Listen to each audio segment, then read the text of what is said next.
Andy, brother, thank you for coming. Thank you. Dude, crazy event.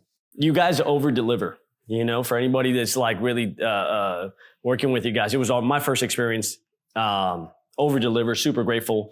Your wife, Erin, the guys, the team, the way you guys kick off the event, absolutely sick, above and beyond.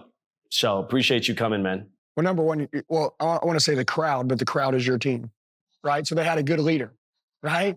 So you've led this crowd. You've got these, I would say these awesome people that are fire-breathing dragons that are hungry to win.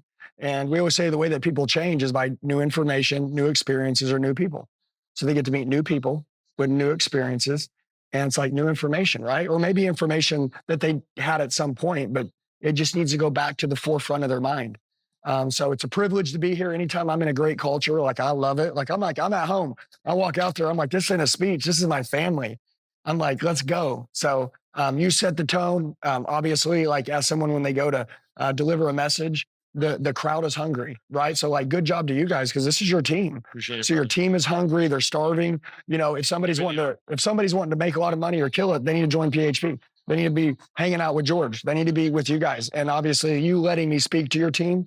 I'm really protective who I let talk to my team, because I try so hard to get them to understand what we're doing, the standards we stand for. So you guys' standards are just like ours. And dude, I'm just grateful. So, I wanted to over deliver. I think those are the best businesses in the world that grow, are the ones that over deliver. I want you to feel like, man, I owe this guy more money, or, I want this guy back again next year. Our goal is to create change, which is why you put this event on. It wasn't for you to blow up on social media, right? It's not for any of that. It isn't for you to be the king. It's for all these people to go back home and live a better life, because you were able to plug them into a great organization with great leadership. Yeah, we were talking about it before, and I said, appreciate the message you gave. I have certain people in the audience that I wanted to hear it. And you said that environment, right? If you're in the same environment, you better go find the environment you want, or two, you better create it. Yeah, it's here. What you talk about, you guys created that, right? So you kill it in sales. You are making $2.5 million. You get to 700,000, 750,000 car sales. Then you get into, what'd you do after car sales that you got to 2.5 million, by the way? Was it consulting, leadership? No, it was automotive. I was a general manager. Okay. Yeah, I did car sales, and then literally I got betrayed. And I realized that the people, and by the way, also I realized two things. Number one, I got betrayed. I was tired of people lying to me, right? Which is sometimes it's hard for work for a company that you just, it's like, you don't ever know what's going to happen tomorrow. And I felt like that was the place I was working. And then also I wasn't around good people, man. My wife told me, she's like, dude, you're capable of so much, but you're always a product of your environment. And where you spend your time at all day long when you're away from the family, really matters. And so we made a decision that we would go and search for a company that was like how we wanted to live, which literally didn't exist that I could find.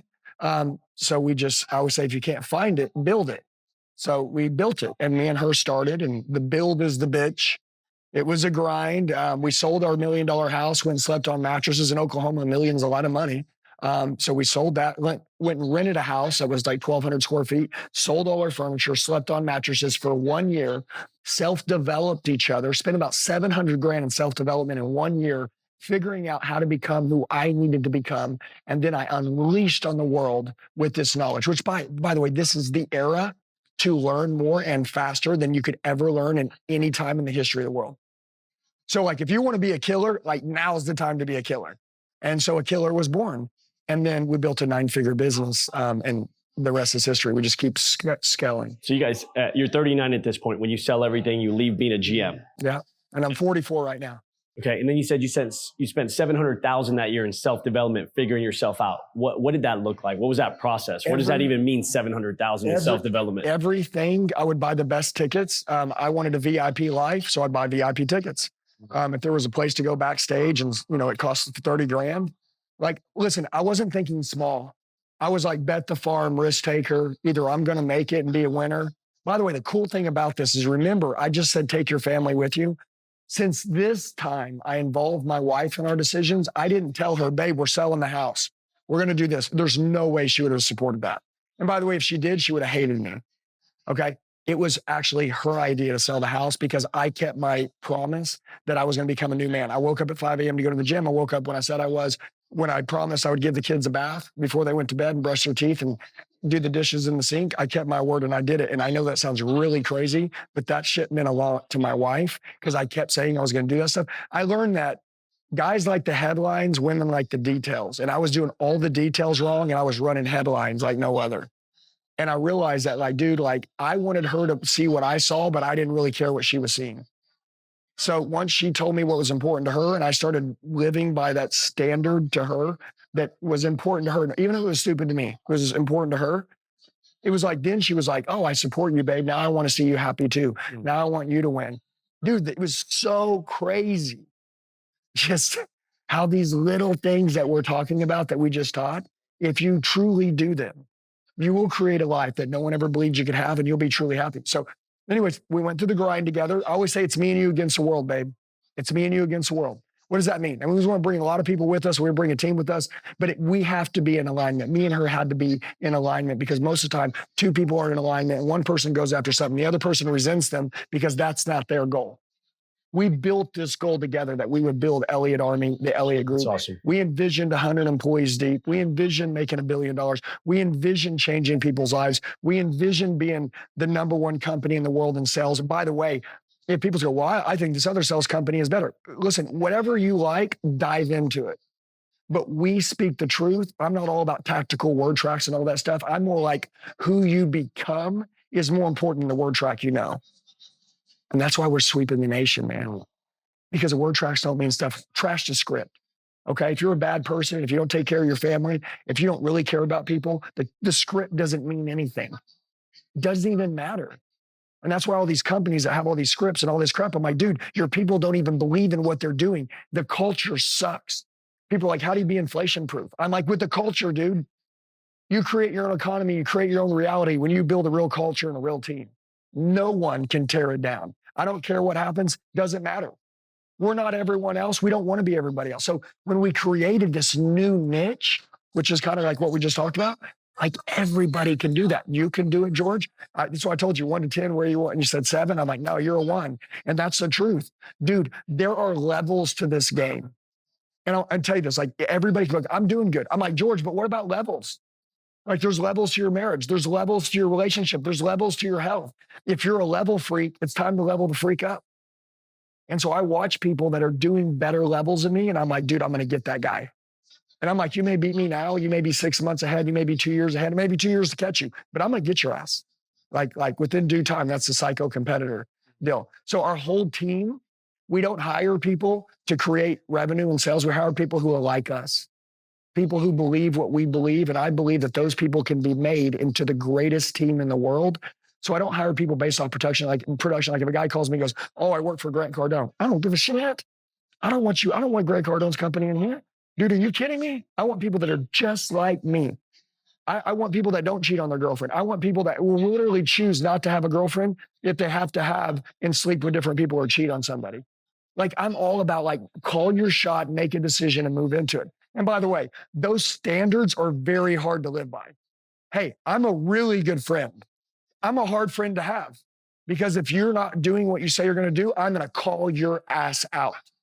So if you want to be my friend, right? Cool. But I'm going to call you out and I want you to call me out too. I'm not better than you, but I believe our friendship deserves that honesty. I believe our company deserves that honesty. So like, I've had people leave my company because my standards are too high and they say, that's not possible. And I'm like, bro, get out of here. And by the way, I love you. I want you to do great.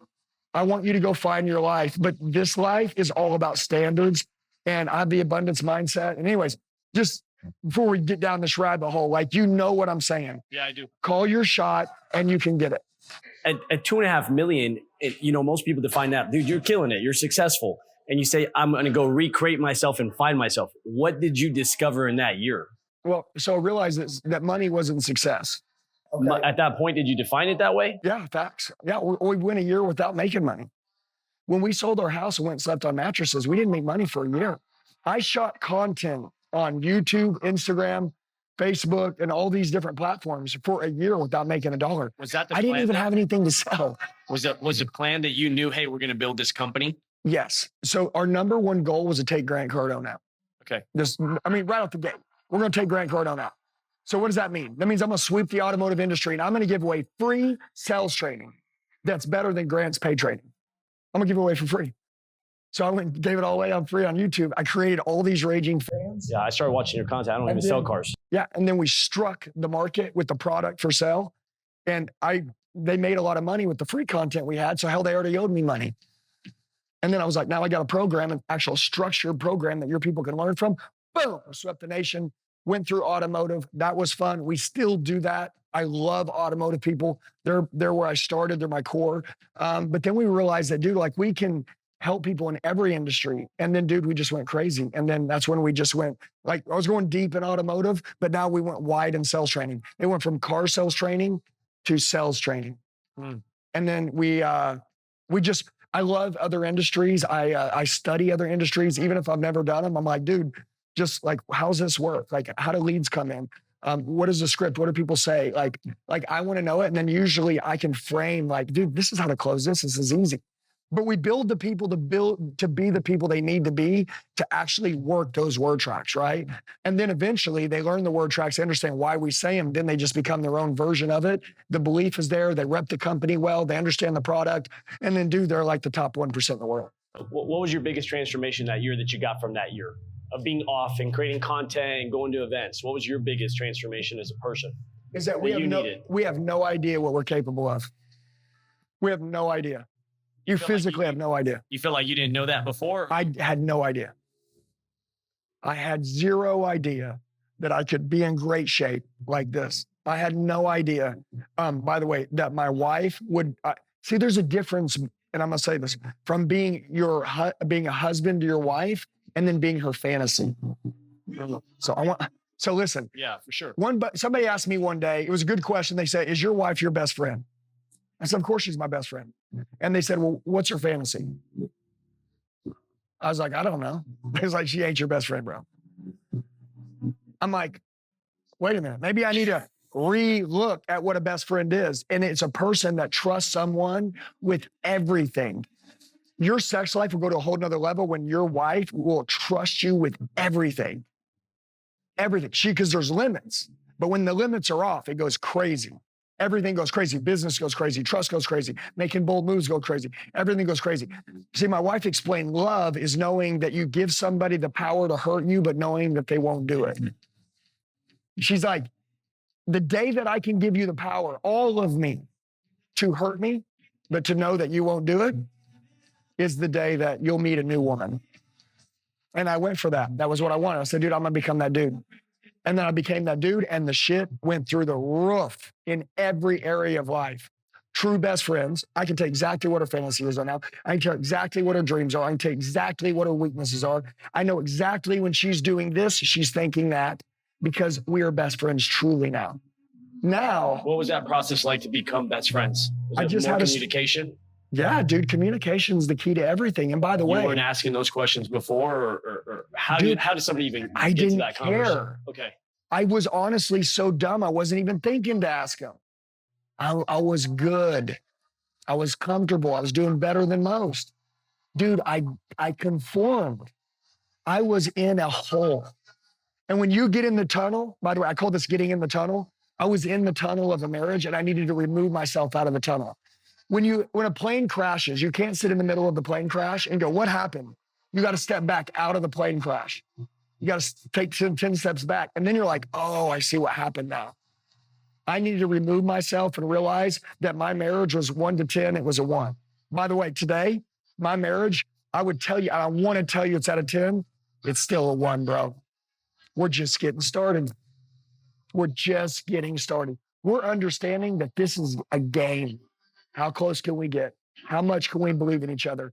There are no limits, everything. And by the way, this is all a mindset deal.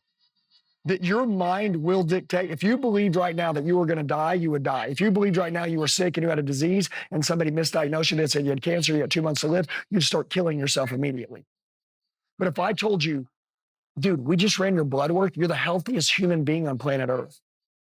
Dude, the fact is we looked at your genes and your bloodline. You're capable for not even a 6-pack or an 8-pack, for a 10-pack, dude. You can grow 24-inch biceps. You have no idea the ligaments that are inside your body. We studied you and you have the greatest body ever.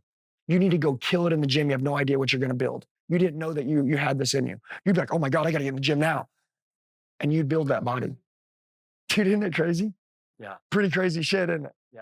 So this is the secret to living. When you guys finally sat down and you've created this culture, last question, in the office, when we go there, seeing your guys here, it's family, it's health, it's intensity, but at the same time, it's super fun. You know, and I've like, I'll go to those extremes. Okay, it's intense, but then I lose the fun part, or I'll lose the business part, or I'm really good in my marriage, but then my how do you maintain that high at all levels? Well, fun's not a luxury. It should be mandatory. Mm-hmm. Like people think that you got to earn fun. Oh, dude, if you don't have fun, you're going to burn out. And by the way, people don't burn out, they lose their purpose.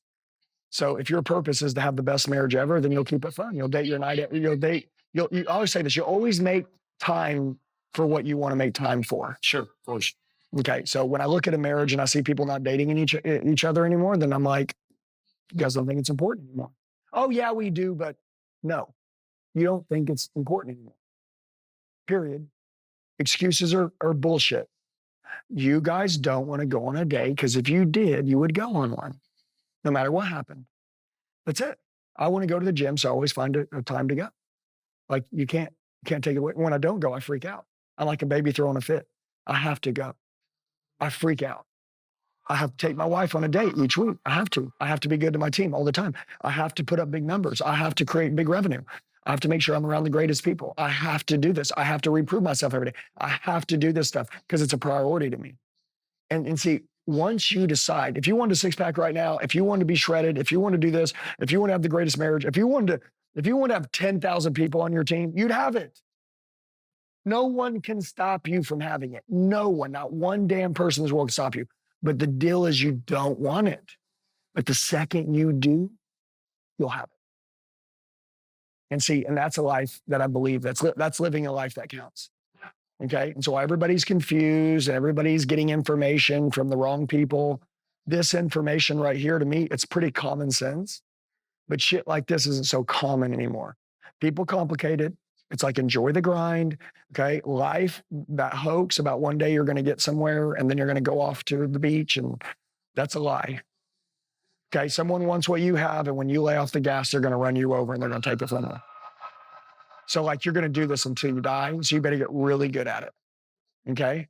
And then in the event that you die along the way, I at least want to know that the time that I was alive, everything I did counted. And by the way, if a dude's going to come replace me because I die, I'm going to make sure there's not a fucking chance in hell he can do that. It's going to be miserable because my wife's going to say, well, God, my husband did this and he did this and he did this. And God's like, dude, I'm out of here. Who was this guy? That's what I want to do. I want to make sure if someone comes in my family after I'm gone, most people are like, I just want her to have a good man. Fuck that. I want to torture that dude. I want it to be impossible for that person to replace me. I want to be unreplaceable. Imagine if everybody out here worked or had a relationship to say, you can't replace me. I'm going to treat you so good that any point in time, there's no way you can replace me. Matter of fact, it couldn't even be a thought that would enter your head that you'd want to replace me. Yeah. Like, imagine if we flipped the switch. Remember, I said, winners do, right, what losers don't do, right? Like, that's it. And winners live where quitters quit. So I also live in a zone where quitters don't want to go into. Okay. And that's where the special magic happens. Selfish question. What's your vision? I know you're clear. You're super clear. What's like your vision when you look at like, and I'm asking for myself. It's not an income vision. No, I don't. Obviously, it's not. You've done that. No, it really is just to be around greater people in my life and surround myself with great people until I die and keep bad people away from me. And to continue to self-develop more every day to understand that there's no end to this game. There's no end. Like, it's an infinity game. And I love it. And I gamify life, and I'm a competitor. That means that I want to grow faster than anybody that I see that can do something that I'm like intrigued by. Like, I don't say, oh, I'm going to beat that guy. I say, I'm going to be that guy's greatest student. You know, so you talk about like Patrick Bet-David, like one of my goals is I want to be his greatest student, just like you do. Like, I want to be his greatest student. Like, I just want everything that he teaches. I want to do it better than even he could do. I want to do it better than anyone else has ever done it, which, by the way, makes the teacher proud. You're like, oh my God.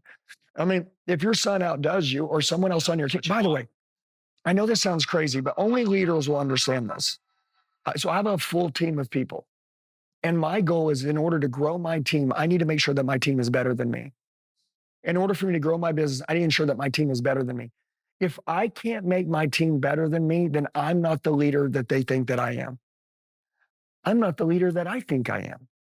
Let me give an example. If you sold X amount of dollars in insurance every year or made X amount of money, your people that work for you, you should be able to make them better than you. Of course. And not everybody wants it, but it's my job to try to influence them, persuade them, recreate their mind, change the way they think. I'm going to try my hardest, and that's it. So like for leaders, like it feels good when your people pass you. And by the way, when your people pass you, they don't want to not have you as their leader anymore and they're better than you. They thank you and they say, I'm indebted to you now. I wouldn't be where I am without you. Had you not taught me, I wouldn't be here. I was talking to Brad Lee the other day because me and Brad are like brothers. I only started my Instagram channel about a year ago, really a year and a half ago. Like wasn't long ago. I was a YouTube freak, but I never got on Instagram. And Brad had like 1 million followers on Instagram. And he was like, dude, like, you got to get on Instagram, bro. I was like, those are kids. He's like, dude, those aren't kids. Everybody's on Instagram. I'm like, are you sure? Because I thought it was like Snapchat or something, right? Which I don't even know what that is. And he's like, you got to get on there. So we got on there. And right now, we're like at almost 1.5 on followers. And Brad's at 1.1. We passed Brad in a year. But because Brad trained me to get there, he taught me what he did. And I'm just so psycho that I not say did it better, but I just went psycho. And Brad's like, people ask him, they're like, how do you feel that Andy passed you on Instagram? Brad's like, bro, I trained him. You know how good that feels? He's my greatest student. It works. Yeah, well, he's my greatest student. And I tell Brad every day, I'm like, dude, I wouldn't be where I'm at if it wasn't for you. I tell Patrick David, I wouldn't be where I'm at if it wasn't for you. I tell people that I wouldn't be where I'm at if it wasn't for you. I want to make sure they know. And they say, no, you would have made it. And I say, bro, no, I wouldn't have. And if I would have made it, it wouldn't have been to this level. Okay. There's levels to this game. And because you invested in me, you've created levels that I would never have gotten to. So thank you for that. And I'll never, ever not give credit where credit's due. Yeah. You got to give the credit. It's super important. And leaders need to show that when shit goes wrong, they own it and say, guys, I screwed this one up big time. That wasn't intentional. I didn't mean to do that. I never want to hurt anybody, but I'm going to own this. And I'm going to look in the mirror and I'm going to become better for you guys. You guys deserve the best and I want to be the best for you. When a leader does that, people are like, oh my God, I'm staying with this guy forever. Yeah. Okay. So it's like that. And then also giving credit where credit's due. And I always believe in recognition. When people are doing great shit, man, just dude, good job. People love that. They love it even more than a paycheck a lot of times. Thanks for pouring into us, bro.